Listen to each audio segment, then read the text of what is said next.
Hi everyone, I am Rashu Maurya. Today discuss about class 9 chapter number 3 types of software. In this chapter cover introduction, type of software, system software and application software. So let us start. Topic first, introduction.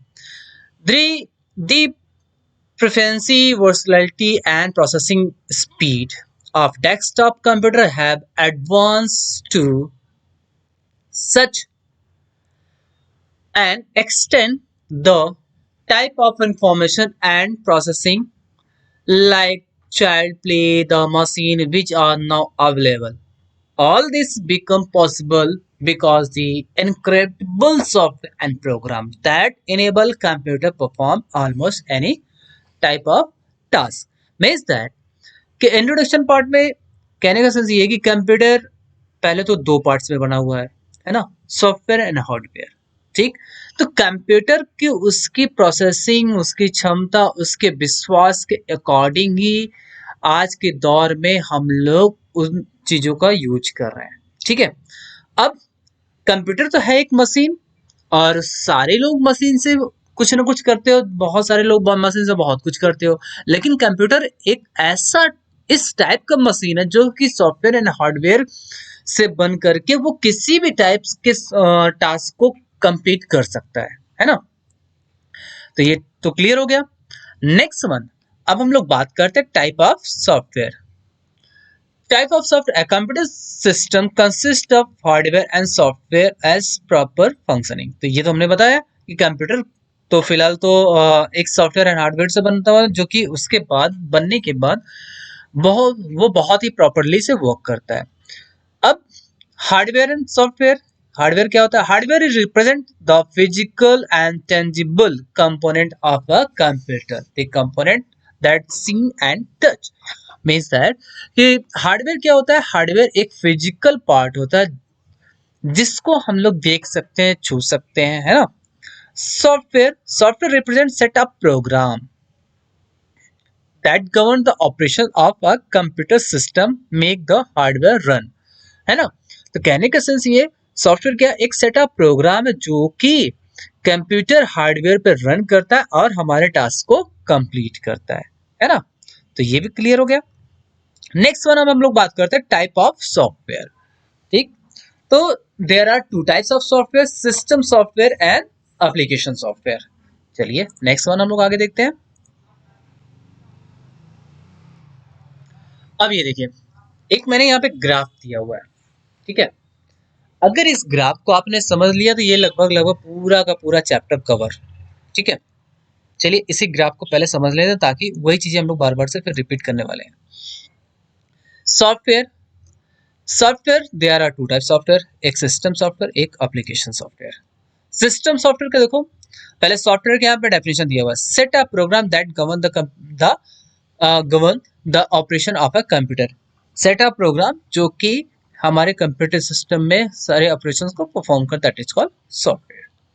ठीक है, फिर again application software, set a program necessary to carry out operation for specific application, specified the application।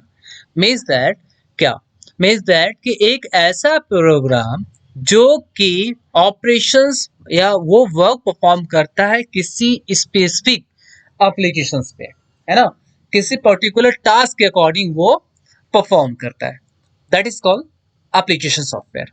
System software, system software that control internal computer operations. System software क्या होता है?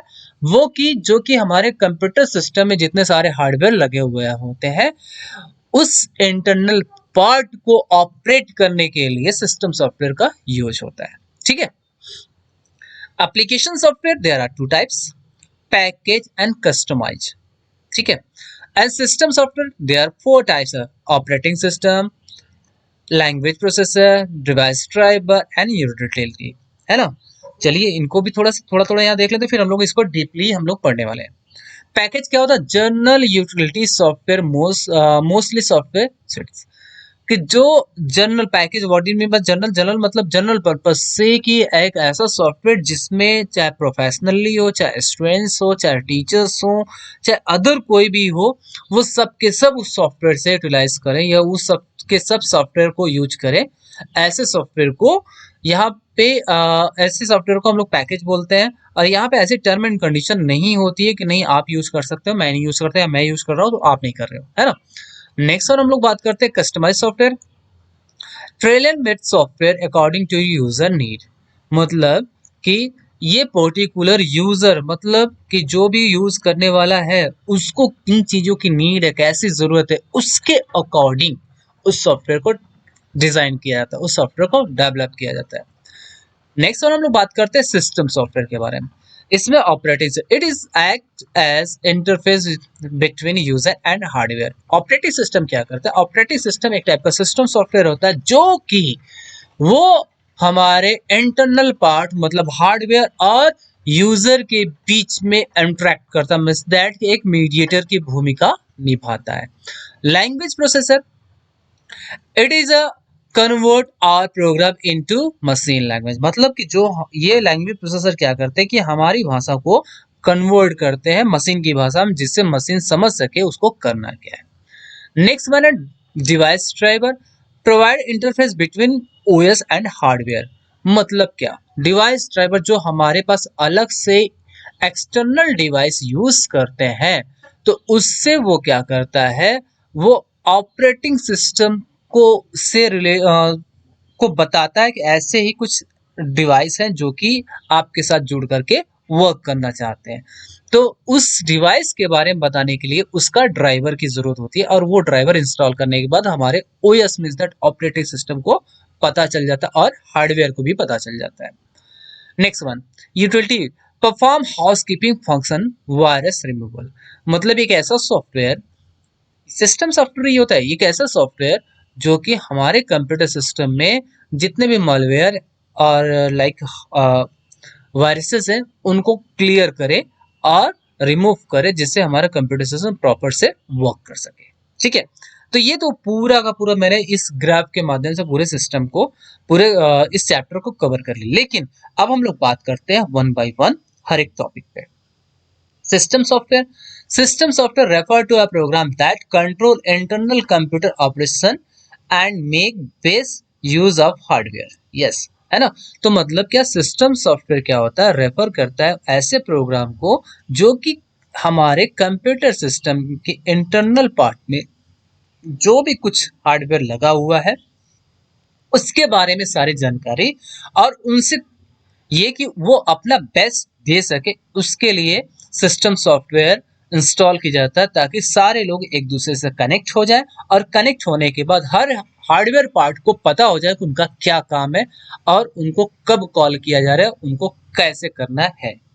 तो ये सारा का सारा जो है, ये सब के सब कौन करता है? सिस्टम सॉफ्टवेयर होते हैं। तो system software further basic classify three categories, है ना। यहाँ पे 4 कैटेगरीज दिया हुआ, लेकिन यहाँ पे हम लोग डिस्क्राइब कर रहे हैं 3 कैटेगरीज को। आप 4 भी कह सकते हो, डजेंट मैटर, इसमें कोई प्रॉब्लम नहीं है। तो पहला हम लोगों का operating system. An operating system is a program which act as interface between user and hardware, जो जैसा कि यहाँ पे आपको डेफिनेशन में यहाँ पे भी दिखाया गया। ठीक है, तो यहाँ पे भी सेम वही चीजें दिखाएंगे क्योंकि उसका डेफिनेशन ही वही होता है ना। तो ऑपरेटिंग सिस्टम एक टाइप का सिस्टम, एक टाइप का ऐसा प्रोग्राम है जो इंटरेक्ट करता है यूजर एंड हार्डवेयर, मतलब कि हमारे आपके बीच से और मशीन के बीच में।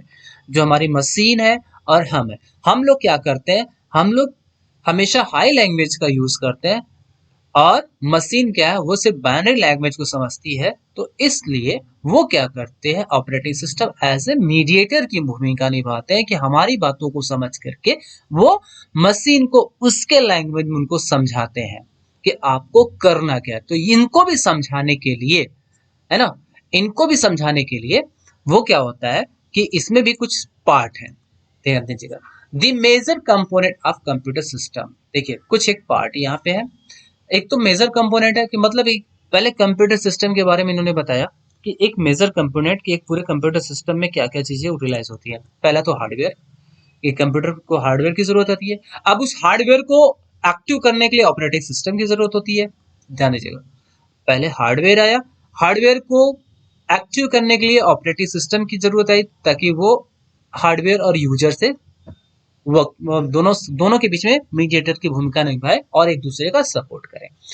उसके बाद एप्लीकेशन प्रोग्राम आता है, मतलब क्या कि यूजर किस टास्क पे, कौन से एप्लीकेशन पे या किस टाइप का टास्क वो करना चाहता है। ठीक है, तो उसके लिए कोई पर्टिकुलर एप्लीकेशन आएगा ना, कोई सॉफ्टवेयर आएगा ना, तभी तो उस पर किसके अकॉर्डिंग वर्क करेगा। तो उसके लिए हमको एप्लीकेशन प्रोग्राम या एप्लीकेशन सॉफ्टवेयर की जरूरत पड़ती है।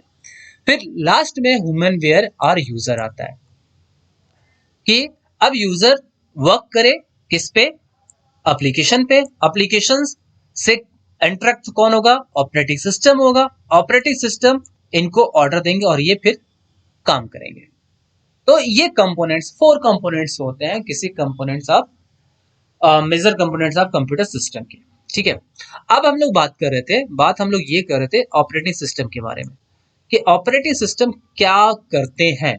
तो ऑपरेटिंग सिस्टम क्या करते हैं ये तो पता हो गया, लेकिन ऑपरेटिंग सिस्टम में भी कुछ ऐसे पार्ट होते हैं जो कि वो एज ए ऑपरेटिंग सिस्टम का पूरी तरह से हेल्प करते हैं, है ना।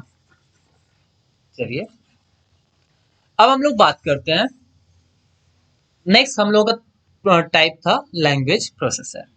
लैंग्वेज प्रोसेसर को हम लोग एज ए ट्रांसलेटर भी कहते हैं। ट्रांसलेटर मतलब आप तो समझ ही रहे होंगे, ट्रांसलेटर मतलब क्या होता है। ट्रांसलेटर मतलब ये होता है कि अगर मैं आपके लैंग्वेज को नहीं समझ रहा हूँ और आप मेरे लैंग्वेज को नहीं समझ रहे हो, तो उस कंडीशंस में एक कोई अदर मीडियम या गाइडर आता है जो कि हम दोनों की बातों को समझता है। वो आपकी बातों को समझ करके मेरी बातों में समझाता है और मेरी बातों को समझ करके वो आपके लैंग्वेज समझता है। दैट इज कॉल्ड ट्रांसलेटर और गाइडर। ठीक है, उसको हम लोग बोलते हैं लैंग्वेज प्रोसेसर। अब ध्यान दीजिएगा, a language processor is a software program designed to use perform tasks such as a processing program code to machine code, है ना। तो लैंग्वेज प्रोसेसर क्या होता है, एज ए सॉफ्टवेयर प्रोग्राम होता है जो कि जिसको डिजाइन किया गया है वो प्रोसेसिंग कोड को, जो कि हमारी जो हम लोग प्रोसेसिंग कोड मतलब जो मशीन के पास कोड आ रही, जो ट्रांसलेटर पार्ट कोड रहे, जो हमने उनसे कहा उनको कन्वर्ट करे मशीन कोड में। ठीक है, अब जो लैंग्वेज प्रोसेसर होता है वो 3 टाइप से वर्क करता है। एक होता है असेंबलर, एक होता है इंटरप्रेटर और एक होता है कंपाइलर। ठीक है, 3 वे में वो काम करता है। चलिए असेंबलर की बात कर, this language processor convert the program written is assembly language into machine language, है ना। मतलब क्या, मतलब कि ये क्या करते हैं, ये जो हमारा प्रोग्राम असेंबली में आता है, मतलब कि असेंबली मतलब कि एक तरह से ये कह सकते हैं कोड जनरेट कर दिया गया, है ना। लैंग्वेज प्रोसेसर के पास आया तो वो एज ए असेंबली लैंग्वेज हो जाता है। असेंबली लैंग्वेज को वो क्या करता है, वो कन्वर्ट कर देता है मशीन लैंग्वेज में। नेक्स्ट वन है interpreter. This language processor convert into HLL program into machine language but converting and executing in line by line। तो ये क्या करते हैं, ये हाई लेवल लैंग्वेज को, ये देखिएगा ये असेंबली लैंग्वेज को कर रहे थे, है ना। ये असेंबली लैंग्वेज को असेंबली भाषा में, जो भी की मशीन की भाषा में, मतलब कि जो मशीन की कोडिंग होती है, ध्यान दीजिएगा जब हम लोग कोई सर्किट बनाते हैं, ध्यान दीजिएगा असेंबली कोई पहले समझ लीजिए और भी क्लियर से। जब हम लोग कोई मशीन बनाते हैं, मतलब कोई सर्किट बनाते हैं, तो उसमें भी कुछ कोड को जनरेट की जाती है ना। तो वही कोड, जो कोड को जनरेट की गई है उसी को वो क्या करते हैं, कन्वर्ट करते हैं। जो उसमें उस बोर्ड में या उस सर्किट में कोड को जनरेट की गई है उसको वो कन्वर्ट करते हैं मशीन में। ठीक है, machine means that 0 and 1 form में, है ना। अब ये इंटरप्रेटर क्या कर रहा है, इंटरप्रेटर हाई लेवल, मतलब कि जो हम आप लैंग्वेज यूज करते हैं उसको वो मशीन लैंग्वेज में कन्वर्ट करते हैं। लेकिन कन्वर्टिंग एंड एग्जीक्यूटिंग मतलब कि कन्वर्ट करना और रन कराना, वो मशीन के थ्रू वो क्या करते हैं कि वो लाइन बाय लाइन एग्जीक्यूट कराते हैं। ठीक है, क्या करते हैं, वो लाइन बाय लाइन एग्जीक्यूट कराते हैं। Next one, compiler. It is also convert the high level language into machine language, but conversion method is different. Convert in entire HLL program one up go and report all error the program along with the line number। मतलब compiler क्या करता है, ये भी वही task करता है जो इंटरप्रेटर कर रहा था, लेकिन इनका मैनर थोड़ा डिफरेंट है। ये क्या कर रहे हैं, कंपाइलर की हाई लेवल लैंग्वेज प्रोग्राम को वो मशीन लैंग्वेज में तो कन्वर्ट कर रहे हैं, लेकिन ये क्या कर रहे हैं कि वो पूरी की पूरी लाइन को, जितनी भी सारी लाइनें आपने लिखी हुई, सारी लाइन को एक साथ में ही वो कन्वर्ट कर देंगे। और अगर उसमें कोई भी प्रॉब्लम हुई, किसी भी लाइन में कोई भी एरर आ रही, तो विथ लाइन नंबर आपको रिपोर्ट भी करेंगे। Yes, I think clear, yes या नो? आई थिंक यस ही होगा, ठीक है। चलिए अब हम लोग नेक्स्ट वन बात करते हैं, utility software. Utilities are those applications program that assist the computer by performing housekeeping functions like backing up disk and scanning cleaning whereas some important utilities are। तो कहने का सेंस ये, यूटिलिटी सॉफ्टवेयर एक ऐसा software application software और programme होता है जो कि कंप्यूटर को उसको परफॉर्मेंस के अकॉर्डिंग टीच करता है। टीच मीन्स दैट कि उसको बताता है कि आपको क्या करना है, कैसे करना है, ठीक है। कहने का सेंस ये कि एज ए वो हाउस कीपिंग, मतलब कि हमारे कंप्यूटर सिस्टम में कोई भी प्रॉब्लम आ रही है या कुछ उसमें प्रॉब्लम जनरेट हो रही है या स्कैनिंग करना या वायरस अटैक कर रहा है, तो उसके लिए वो सारे के सारे चीजों को क्लीनिंग करना, अरेंज करना, वायरस स्कैन करना, डिस्क को बैकअप बनाना, डिस्क को सारे ड्राइव्स को एक सारे फोल्डर्स को अरेंज करना, ये सब सारा का सारा काम हमारा किसके थ्रू होता है, यूटिलिटी सॉफ्टवेयर के थ्रू। और कुछ यहाँ पे हम आपको यूटिलिटी सॉफ्टवेयर के बारे में बताए हुए अकॉर्डिंग टू योर बुक, ठीक है। तो चलिए हम लोग बात करते हैं पहला utility software, disk folder file management software. तो disk folder file management software ये क्या होता है, manage file with your ability to group them into folder and maintain the hierarchical file system that is user directories folder or organize file into a tree structure। means that what means that ये कि इसमें क्या होता है कि जितने भी सारे हमारे फाइल एंड फोल्डर किसी ग्रुप में अवेलेबल है, उनको क्रमबद्ध में, हायरार्चिकल मींस दैट होता है क्रमबद्ध, है ना, उसको क्रमबद्ध मतलब कि एक सीक्वेंस में वो एक ऑर्डर में वो रखता है, उसको ऑर्गेनाइज करता है, जिसके थ्रू आप जैसे एक एग्जांपल समझ लेते हैं कि हम अपनी जनरेशंस के बारे में समझ लेते हैं। सम जनरेशन मींस दैट कि हमारे फादर देन मैं, ठीक है। तो ये हो गया एक क्रम, है ना, एक सीक्वेंस मैरिज। अगर यही हम लोग बीच में डिसअरेंज कर दें तो प्रॉब्लम ये होगी यार, बीच में हम आ गए, पता लगा फादर पीछे चले गए, यार ऐसे कैसे हो गया, है ना। तो यही चीजें, तो ये सब सारी चीजें जो मैनेजमेंट करता है वो disk file and management software utilize करते हैं। यहाँ पे कुछ एक पॉपुलर एग्जाम्पल भी दिए हुए हैं, फ्री कमांडर, ठीक है, free commander, path finder and या DER करिए, यहाँ पे DR लिखा हुआ, finder and discovery ops ETC, है ना। तो ये सारे हमारे फाइल मैनेजमेंट सॉफ्टवेयर है जिसके थ्रू हम अपने सिस्टम में हमारे फाइल एंड फोल्डर को एक सीक्वेंस वे में हम लोग रख सकते हैं। नेक्स्ट वन हम लोग बात करते हैं, नेक्स्ट वन एंटीवायरस सॉफ्टवेयर, ठीक है। An antivirus software scan your disk of viruses and remove them. If any virus is found, moreover, some antivirus software remain present in memory all the time so that they can detect the virus and counter attack them। मतलब कि antivirus software वो हमारे disc को पूरी तरह से scan करता है, वायरस को स्कैन करता है और रिमूव करता है। अगर आपके कंप्यूटर सिस्टम में कोई वायरस है तो वो उस पर क्या करता है, एंटीवायरस सॉफ्टवेयर तुरंत मेमोरी में जो प्रेजेंट होता है वो तुरंत उनको डिटेक्ट करता है और उस पर काउंटर अटैक, मतलब कि उन पर अटैक करता है और रिमूव कर देता है, जिससे हमारा कंप्यूटर सिस्टम वायरस फ्री हो जाता है। तो वायरस फ्री होने के बाद हमारे कंप्यूटर सिस्टम की परफॉर्मेंस एंड हमारी सारे फाइल एंड एप्लीकेशंस पूरी तरह से सेफ होती है। Some popular of antivirus software यहाँ पे देखिए, Norton antivirus, McAfee antivirus, Quick Heal antivirus, इसके अलावा भी Kaspersky, NVP, Avira, Avast, ऐसे बहुत सारे आपको एंटीवायरस सॉफ्टवेयर अवेलेबल है मार्केट में जिसका आप लोग यूज कर सकते हैं, है ना। नेक्स्ट वन हम लोग बात करते हैं encryption and description software.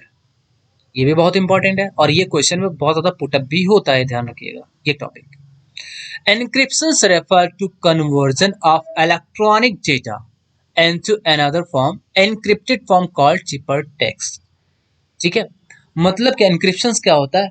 Encryption एक टाइप का जो कि इलेक्ट्रॉनिक डेटा को कन्वर्ट कर, एक ऐसा सॉफ्टवेयर होता है जो कि इलेक्ट्रॉनिक डेटा को कन्वर्ट कर देता है किसी अदर फॉर्म में। अदर फॉर्म इज दैट कि नॉन रीडेबल फॉर्म, मतलब इनक्रिप्टेड, कि उसको पढ़ा नहीं जा सकता। और ये जो इनक्रिप्टेड फॉर्म में हो जाता है उसको हम लोग बोलते हैं चिपर टेक्स्ट। अब चिपर टेक्स्ट टर्म होता है क्या, इसको भी देखिए ध्यान से। Cheaper text term is a term used to refer to alert data so to make the data unstable to unauthorized users, है ना। मतलब क्या, चीपर टेक्स्ट एक ऐसा टर्म है जो कि हमारे डेटा को किसी अनऑथराइज यूजर को डिटेक्ट करने का परमिशन नहीं देता या उसको ओपन करने का परमिशन नहीं देता। चीपर टेक्स्ट में कोई भी ऐसे नहीं यूटिलाइज, क्योंकि इसमें वो अनदर फॉर्म में कन्वर्ट भी हो जाता और उसको हम लोग आप उसको लॉक भी लगा सकते हो। नेक्स्ट वन है description. Description as a opposite of encryption. होता है क्या है कि जो हमारा इनक्रिप्टेड डेटा है उसको फिर कन्वर्ट करके उसके ओरिजिनल फॉर्म में लेके आते हैं, दैट इज कॉल्ड डिस्क्रिप्शन। देखिए डेफिनेशन भी दिया हुआ है, description is opposite that encryption converting cipher text to original form using correct key, है ना। तो उसको क्या करते हैं, उसके करेक्ट की जो भी हम लोगों ने की डाल करके उसको एनक्रिप्ट किया था उसी को फिर डिक्रिप्ट करने के लिए हम लोग सेम की को यूटिलाइज करते हैं, फिर हमारा डेटा सेम जो ओरिजिनल फॉर्मेट में था उसी फॉर्मेट में आ जाता है। So clear. नेक्स्ट वन, अब हम लोग बात करते हैं एप्लीकेशन। ठीक है, application software. Application software, application software that set up program necessary to carry out operation for specific application, है ना। तो एप्लीकेशन सॉफ्टवेयर एक सेटअप प्रोग्राम होता है जो कि किसी स्पेसिफिक, स्पेसिफाइड या इंडिविजुअल पर्सन्स को ध्यान में रखते हुए किसी पर्टिकुलर टास्क को ध्यान में रखते हुए उस सॉफ्टवेयर को डिजाइन किया गया। तो ऐसे सॉफ्टवेयर को हम लोग बोलते हैं application software. Application software divided is 3 सब कैटेगरीज। इसको डिवाइड किया गया 3 सब कैटेगरी में। पहला है जनरल पर्पस एप्लीकेशंस, दूसरा स्पेसिफिक पर्पस एप्लीकेशन, तीसरा customize software and bespoke software. चलिए वन बाय वन हम लोग देखते हैं। अब पहला हम लोग देखते हैं general purpose application software. Some general purpose application software. Some general software are designed that may be used by individual user in the manner it suits their need and requirements, such as general application software, also known as package. So first of all कि individual general software होता है कि general software को इस type से design किया हुआ था कि इंडिविजुअल यूजर उसके अकॉर्डिंग, वो अपने रिक्वायरमेंट के अकॉर्डिंग उस सॉफ्टवेयर को यूटिलाइज करे। ऐसे एप्लीकेशन सॉफ्टवेयर को हम लोग बोलते हैं जनरल पर्पज एप्लीकेशन सॉफ्टवेयर और known as package. Some major and most common categories are, तो हम लोग अगर पैकेज का सबसे बेस्ट एग्जांपल लें तो माइक्रोसॉफ्ट ऑफिस, और उसी का एग्जांपल यहाँ पे आपको दिया गया है। Microsoft office is a best example of package. Microsoft office को हम लोग एज ए पैकेज बोलते हैं बिकॉज कि उसके अंदर मल्टीपल एप्लीकेशन अवेलेबल, जैसे एमएस वर्ड, है ना, एक्सेल, है ना, पावर पॉइंट, है ना, पब्लिश। तो इन सब चीजों से बहुत सारे एप्लीकेशंस वहां पे अवेलेबल है। चलिए वन बाय वन हम लोग देखते हैं जनरल पर्पस में उसके कैटेगरीज में। पहला word processing software. A word processing processor is a application general program that allow entering, editing, formatting and printing text. ठीक है, तो वर्ड प्रोसेसिंग सॉफ्टवेयर क्या करता है कि हमको कोई डॉक्यूमेंटेशन पार्ट क्रिएट करना हो वो भी कर सकते हैं, एडिट करना हो वो भी कर सकते हैं, फॉर्मेट करना हो, फॉर्मेटिंग मींस दैट उसकी डिजाइनिंग करनी हो वो भी कर सकते हैं, एंड प्रिंटिंग करना हो वो भी कर सकते हैं। और इसका एग्जांपल क्या क्या है, इसका example word perfect, AbiWord and MS Office, है ना। ये सब उसके परफेक्ट एग्जाम्पल है। नेक्स्ट वन है electronic spreadsheet. An electronic spreadsheet is a program that accepts data in a tabular form and allow user to manipulate, calculate, analyze data desired manner. ठीक है, desired manner. For example, Lotus 123, Excel, Google Docs, Calc, etc. ठीक है, तो electronic spreadsheet ये भी एक type का आपका प्रोग्राम और सॉफ्टवेयर है जो कि डेटा को एक्सेप्ट करता है उसके ओरिजिनल फॉर्म में, और यूजर के अकॉर्डिंग यूजर क्या करना चाहता है, कैलकुलेशंस करना चाहता है या मैनिपुलेट करना चाहता है, उसको एनालाइज करना चाहता है, उसके अकॉर्डिंग वो उतनी सारी परमिशन वहां पे देते हैं, मींस दैट उतनी सारी कैलकुलेशंस की फैसिलिटी और ग्राफिक्स एवरीथिंग वहां पे अवेलेबल कराते हैं कि आप अपने टास्क के अकॉर्डिंग यूटिलाइज कर सके। जैसे कि उसका एग्जांपल समझाते हैं हम। आपको बिलिंग सिस्टम यूज करना, बिल बनाना हो तो आप एक्सेल से वो भी कर सकते हैं। रिजल्ट बनाना हो, आपका अभी पीटी फर्स्ट हुआ है, हाफ ईयरली होने वाला है ना, तो रिजल्ट बनाना हो आप वो भी कैलकुलेट कर सकते हैं। सर्वे करना हो आप वो भी कर सकते हो, है ना। तो ये एक्सेल सीट का, और एक्सेल सीट का ये इलेक्ट्रॉनिक स्प्रेडशीट का एग्जांपल है लोटस सॉफ्टवेयर। मींस दैट ये सॉफ्टवेयर के नाम याद रखिएगा, Lotus 123, Excel, Google Docs, Calc, ये सब सारे आपके क्या है, एग्जांपल है एप्लीकेशंस के। नेक्स्ट वन हम लोग बात करते हैं presentation software. This software that can create professional looking visual aids, it's called presentation graphics software. Means कि ये जो प्रेजेंटेशन सॉफ्टवेयर है जिसको हम लोग बोलते हैं पावर पॉइंट। पावर पॉइंट में हम लोग क्या बोलते हैं, एक छोटा सा शॉर्ट वीडियो बना सकते हैं एज लाइक एड्स, जो आपके कंप्यूटर सिस्टम सॉरी टीवी में आप लोग बहुत सारे एड्स देखते हो, उस टाइप से प्रोफेशनल एड हम लोग ग्राफिक के माध्यम से उसका यूटिलाइज करके उस टाइप के एड को हम लोग क्रिएट कर सकते हैं, मींस दैट बना सकते हैं। ठीक है, चलिए उसका उसका एग्जांपल आपको अभी जस्ट मैंने बताया ही, उसका एग्जांपल आपका पावर पॉइंट है। ठीक है, नेक्स्ट वन हम लोग बात करते हैं डेटाबेस मैनेजमेंट सिस्टम या software, DBMS. A database management system is a package that can create, handle and manage bulk storage of data। मतलब क्या, मतलब ये कि अभी हमने आपको जस्ट बोला क्या, कि आपको बिल बनाना है ना, तो जब बिल बनाओगे तो उसका रिकॉर्ड तो कहीं कहीं आप भी रखोगे ना, तो उसके लिए हम लोग को एक डेटाबेस, एक स्टोरेज की जरूरत पड़ती है। ठीक है, तो एक्सेल या वर्ड, इनकी कनेक्टिविटी हम डीबीएमएस से, डेटाबेस मैनेजमेंट सॉफ्टवेयर से, या एमएस, अगर माइक्रोसॉफ्ट ऑफिस की बात करें तो उसमें एक्सेस होता है, एमएस एक्सेस, उनसे कनेक्टिविटी बना करके हम बहुत सारे अपने डेटा को, मतलब बिलिंग सिस्टम को या रिजल्ट को या ऐसे कोई भी इंफॉर्मेशंस को वहां पे स्टोर करा सकते हैं, है ना। तो यही बात कहेगी कि एक ऐसा, ये भी एक उसी पैकेज का है एक सॉफ्टवेयर जिसमें हम लोग इसको क्रिएट करके हम लोग बल्क ऑफ डेटा को स्टोर कर सकते हैं। इसका पॉपुलर पैकेज का M S Office, O R G base, M S Access, Oracle, है ना, ये इसके बेस्ट एग्जाम्पल है। अब नेक्स्ट टॉपिक हम लोग बात करते हैं स्पेसिफिक पर्पस एप्लीकेशन सॉफ्टवेयर। ठीक है, these applications are designed to be used for specific tasks such as a company, payroll, stock control system, appointment system, e-commerce site, etc।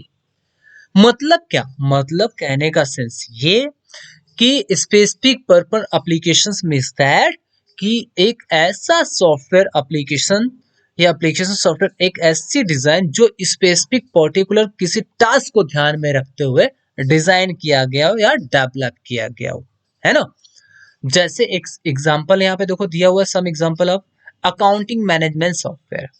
अब अकाउंटिंग मैनेजमेंट सॉफ्टवेयर मतलब क्या, कि वो मैनेजमेंट सॉफ्टवेयर का वहां से अकाउंट से रिलेटेड पूरी सारी इंफॉर्मेशन अवेलेबल होंगी, तो वहां पे वही टास्क उसी के अकॉर्डिंग उस सॉफ्टवेयर को डिजाइन किया गया होगा। दूसरा management, sorry, reservation system.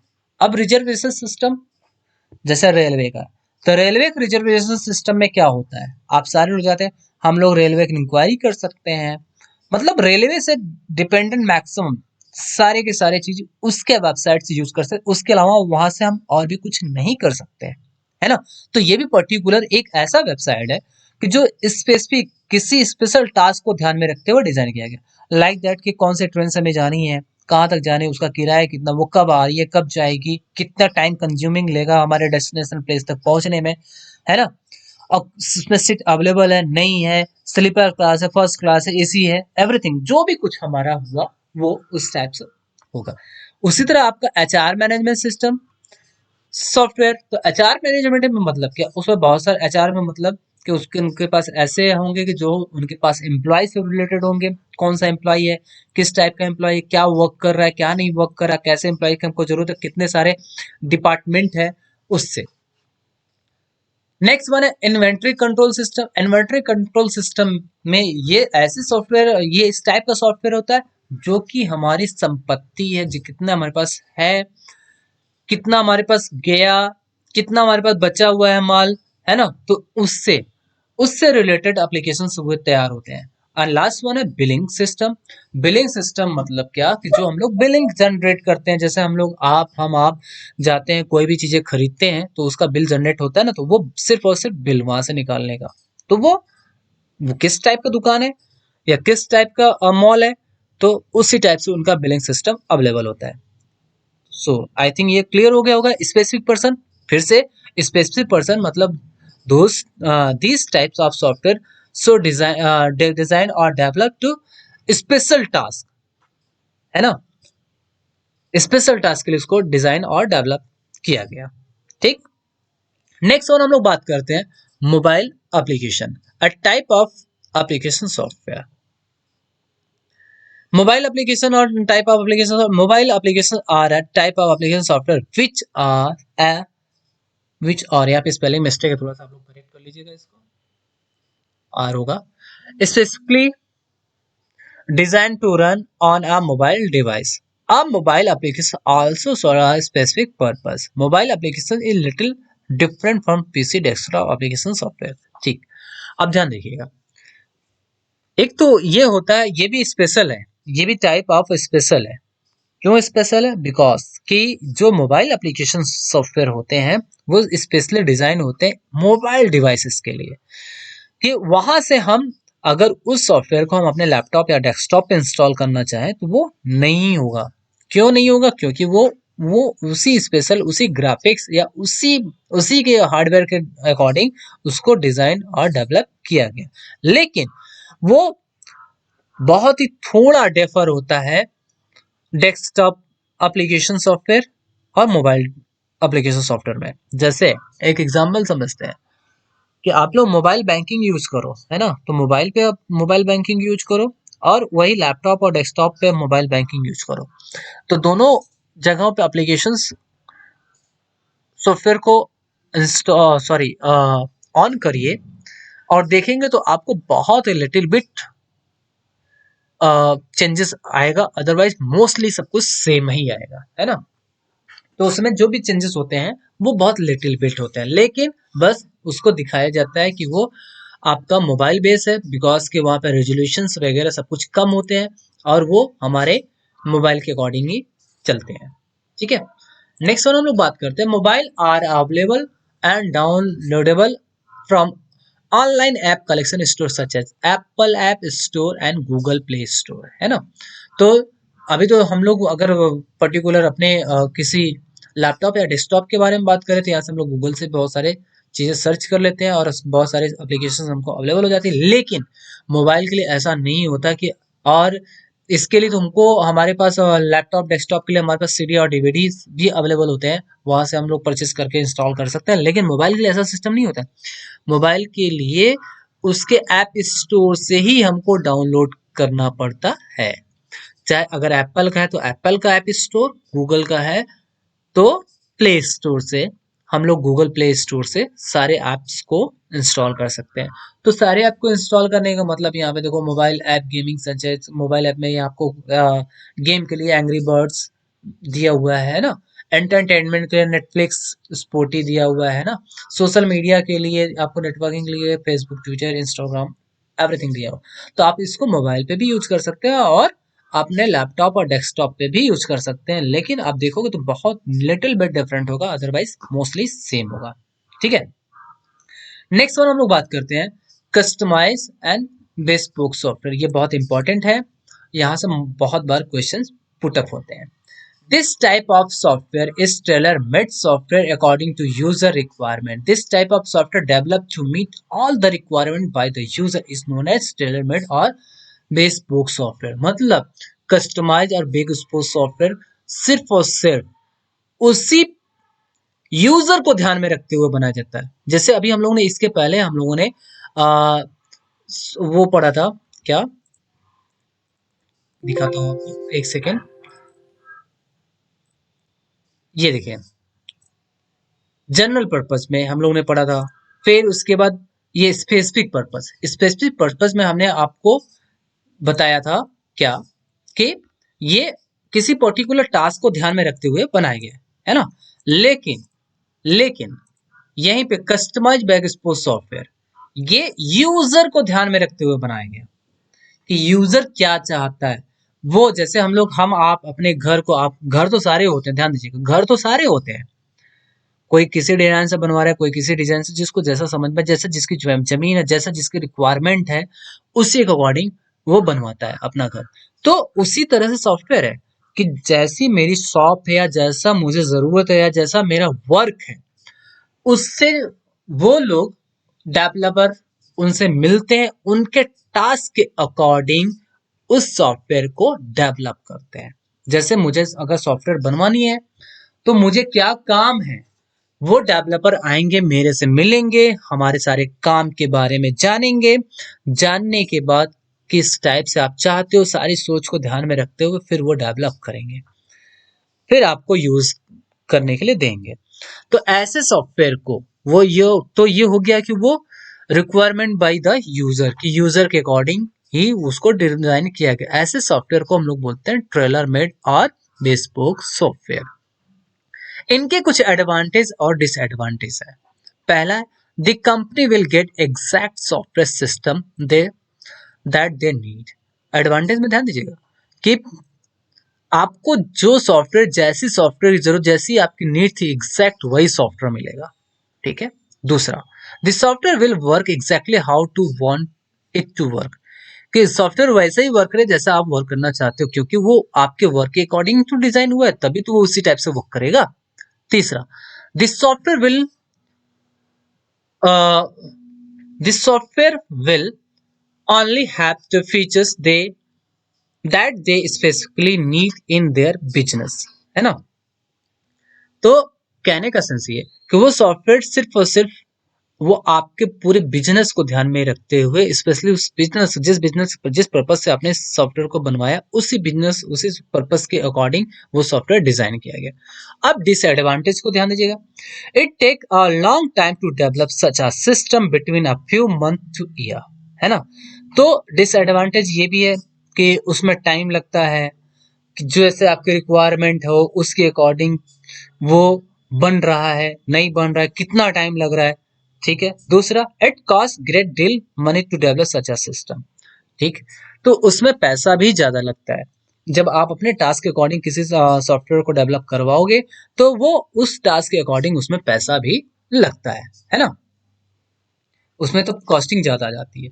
Next one, the company may need to employ a team people such as business analysis program tester ATC.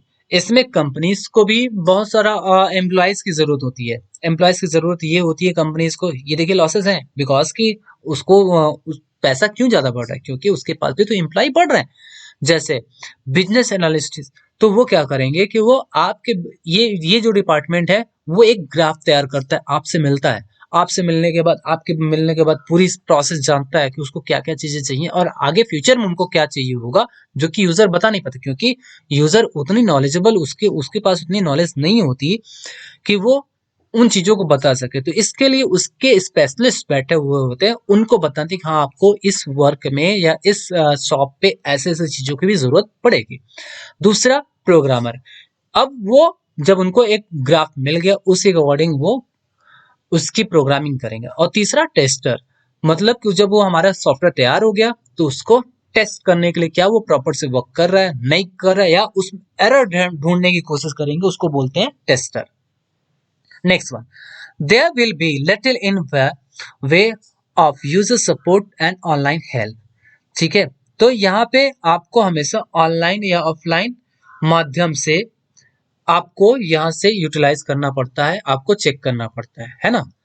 क्यों? क्योंकि हर समय वो चीजें आपके पास वो पर्टिकुलर इंसान नहीं पहुंच सकता जो कि आपको प्रॉब्लम होगी। और कुछ समय के लिए ऑनलाइन तो थोड़े समय के लिए भी यूज कर सकते हो, और नहीं तो बार बार आपको वहां से बुलाना भी पड़ेगा, तो इसमें टाइम कंज्यूमिंग भी ज्यादा जाती है।